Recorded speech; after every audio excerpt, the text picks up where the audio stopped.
ये कृष्ण लीला कथा कहती है, कृष्ण कथा है। काग के भाग कहा कहियो, हरि हाथ से ले गयो माखन रो। आज तो स्थितियां बदली, हम हाथ से खाने में भी शर्म महसूस करते। छुरी चाकू कांटे ना जाने क्या क्या लेंगे, फिर वो मुंह में जाए, इधर जाए उधर जाए, कहीं जाए। और अब तो बहुत सी चीजें ऐसी है, हम दूसरों की नकल कर रहे हैं कि वो जो दो दो डंडियां लगा लेंगे। भाई वो हाथ दिए हैं परमात्मा ने। आप धरती में बैठकर देखो और धरती में इस तरह से आसन लगाकर देखो, और फिर प्रसाद को ग्रहण करके अपने हाथ से एक एक कौर अपने हाथ से लेकर देखो। बचपन में माँ ने अपने हाथ से खिलाया ना, वो माँ भी डंडी ठूस देती हमारे मुंह में, तो वो ममता आती, वो प्रेम आता, वो वात्सल्य आता। अरे माँ ने अपने हाथ से अपना भाव आपके मुंह में डाला है, अपना निवाला, अपने मुंह का निवाला, अपने हृदय का भाव तुम्हारे मुंह में डाला और तुम्हें पुष्ट किया, बड़ा किया है। अरे हमें अब हाथ परमात्मा ने दिए तो आनंद से खाओ, शौक से खाओ। कभी देखो खा करके, बहुत दिन हो गए होंगे। मीठा लगता है भोजन, रूखा सूखा भी मीठा लगेगा, पर हम वो कांटे से खाएगा, छुरी से खाएगा, तो हमें भी चाहिए भैया छुरी। भगवान तो हाथ पे धर के घूम रहे पूरी गली गली, उनको तो शर्म नहीं आती है। अरे भोजन का पूरा आनंद लेना है तो भगवान कृष्ण से सीखो, खेलना है तो भगवान कृष्ण से सीखो। और निश्चित रूप से मैं सभी से ये कहूंगी कि कितने भी बूढ़े हो जाओ, कितने भी बड़े हो जाओ, पर मन के किसी कोने में एक बचपन जरूर जिंदा रखना, नहीं तो जीवन नीरस बन जाएगा।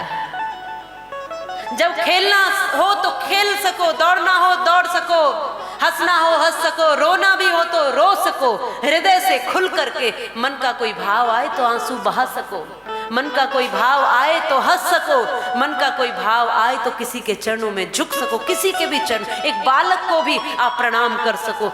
इतने कोमल रहना, इतने छोटे रहना, इतने पवित्र रहना हर उम्र में। कुछ देखे होंगे आपने, बुढ़ापे में भी आनंद लेते हैं, मस्ती करते हैं, हंसते हैं, मुस्कुराते हैं, और झुकने में उनको कोई शर्म नहीं रहती। मैं कई बार देखती हूँ, वैसे तो मैं कभी पैर छुआती नहीं हूँ, मेरा प्रयास रहता है हाथ जोड़कर उनको मैं प्रणाम करती हूँ। आप सब श्रेष्ठ है, वही आत्मा परमात्मा आप सबके भीतर है। पर कई बार मैं देखती हूँ कि जबरन कुछ प्रणाम करते हैं, तो जब वो प्रणाम करते हैं तो मैं पीढ़ियों को देखती हूँ कि जो बुजुर्ग हैं, मेरी तो उम्र अवस्था ज्ञान अनुभव कुछ भी नहीं है, फिर भी जब हमारे बुजुर्ग जब झुकते हैं, प्रणाम कर देते हैं, तो वो उतना नम्रता से, सरलता से पूरा झुक करके, उनके मन में एक लेस मात्र भी कुछ अहंकार कभी नहीं दिखाई देता। और जब हम देखते हैं इस पीढ़ी को, तो पहले तो वो झुकेगी नहीं, और झुक भी गई तो ऐसा लगता है कि हम प्रणाम करके किसी पर एहसान कर रहे, सामने वाले पर। मैं आपको प्रणाम कर रहा हूँ, ध्यान रखना। एक ऐसा भाव लगता है कि इन्होंने हमारे ऊपर एहसान किया, हम कृतज्ञ हो गए, हम धन्य हो गए, बस इन्हीं के लिए बैठे थे कि ये प्रणाम करें और हमारा जीवन कृतार्थ हो जाए। ऐसा एक भाव ऐसा होता है। और बच्चों को भी बहुत से बच्चे ऐसे मिलते हैं जो बड़े प्रेम से, बड़े नम्र, बड़े पावनता से, और लोटपोट हो जाते, साक्षात उनके संस्कार हैं वो। लेकिन कई बार बच्चे ऐसे भी देखे हैं कि माता पिता भीतर से खींच खींच के लाते, चलो बेटा प्रणाम कर लो, गुरुजी आए हैं, दीदी आए हैं, गुरु माँ है, कुछ भी प्रणाम कर लो, आओ आओ। वो भाग जा रहा है मोबाइल लेकर के, मम्मी मुझे डोरीमोन देखना।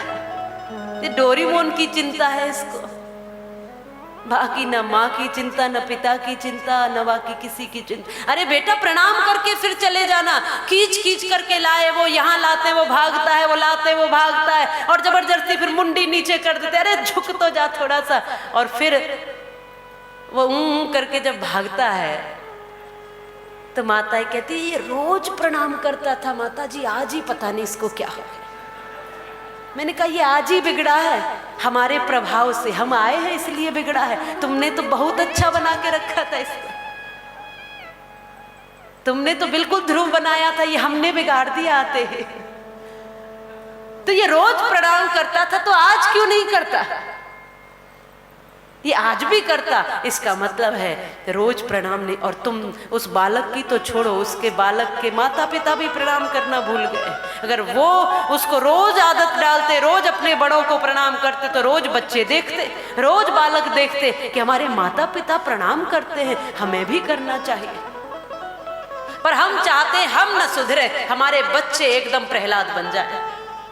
हम न सुधरे पर हमारे बालक तो महात्मा बन जाए, हम यूं ही रहे। मैंने ऐसा देखा है कई बार। अब एक व्यक्ति मेरे पास आए, वो मुझे कहते हैं कि मेरा बेटा शराब पीता है। बहुत दुख होता है, बहुत कष्ट होता है जब वो इस तरह से घर में आता है। और कोई माता पिता देखना नहीं चाहते अपने बेटे को इस स्थिति में कि वो इस अवस्था में घर में घुसे कि उसको खुद का होश न रहे। एक बेटा मेरा बड़ा अच्छा है, एक बेटा ऐसा नहीं। तो मैंने कहा आप पीते हो क्या? उसने कहा नहीं। तो कभी नहीं पी। मेरा बड़ा बेटा पीता है, छोटा नहीं पीता। तो आपने कभी पिया क्या?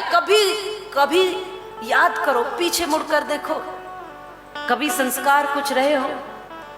तो कहा कि जब ये बड़ा बेटा होने वाला था उस समय तो मेरी ऐसी रुचि थी, उस समय मैं पीता था, मैं झूठ नहीं बोलूंगा।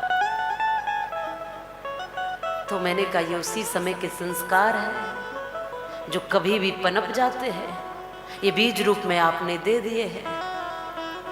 पर मैंने जब छोड़ दी थी बाद में, मैंने कहा फिर जो छोटा हुआ तब तुमने छोड़ दी, तो जब छोड़ी तो उसमें संस्कार कुछ अलग आए, और जब तुमने पीना शुरू रखा था उसमें संस्कार कुछ अलग आए। तो निश्चित रूप से कहीं न कहीं हमारे संस्कार, हमारा जीवन बच्चों में आता है। जैसे हमें ऋषि से किसी ने पूछा कि महर्षि हमें बालक को जब जन्म देना हो तो उससे कितने वर्ष पूर्व तैयारी शुरू कर देनी चाहिए? तो आज ऋषि संदेश देते हैं कि 5 वर्ष पहले कम से कम तैयारी शुरू कर दो। 5 वर्ष पहले अपना निर्माण शुरू कर दो, खुद का, बच्चे का नहीं। हम बच्चे का निर्माण करना चाह रहे, होड़ बस यही है, सब बच्चे को बनाने में लगे हैं, खुद को बनाने में यहाँ कोई नहीं लगा है। खुद का निर्माण करिए, अपने आप बालक का निर्माण हो जाएगा। बालक तो आपके अनुरूप ही आएगा। जैसी आपकी वृत्ति होगी वैसा परमात्मा आपके गर्भ में जीवात्मा को प्रवेश कराएगा। माँ कौशल्या के गर्भ में श्री राम ही आते हैं और देवकी के गर्भ में हमारे ठाकुर ही आते हैं। जैसा आपका तप विचार होगा वैसी दिव्यात्मा आपके गर्भ में आएगी, और फिर जैसा आपका भोजन आहार व्यवहार होगा वैसे ही उसका फिर निर्माण होता चला जाएगा। ये निश्चित बात है। इसलिए निर्माण स्वयं का करना है। झगड़ रहे हैं इस बात पर कि बच्चे को बनाइए, बच्चे को निर्माण करिए। अरे अपना निर्माण करना है। बालक तो वो कोरा कागज है, अपने आप वो देखेगा, अपने आप। मेरे माता पिता का स्वभाव, मेरे परिवार का स्वभाव। कभी कहीं पर भी कोई गाली देने की पाठशाला आपने देखी? कहीं पर भी कोई क्रोध करने की पाठशाला की यहाँ क्रोध करना सिखाया जाता है, यहाँ कटु शब्द बोलना सिखाया जाता है, यहाँ बड़ों का अपमान करना ऐसी कोई पाठशाला होती है? लेकिन फिर भी कटु बोलते हैं, बड़ों का अपमान भी करते हैं। कहां से आ रहा है ये? आप कटु बोलते हैं वो सीखते हैं, आप गालियां देते हैं तो वो सीखते हैं, आप बड़ों का अपमान करते हैं वो सीखे। ये निश्चित बात है, यही यथार्थ है।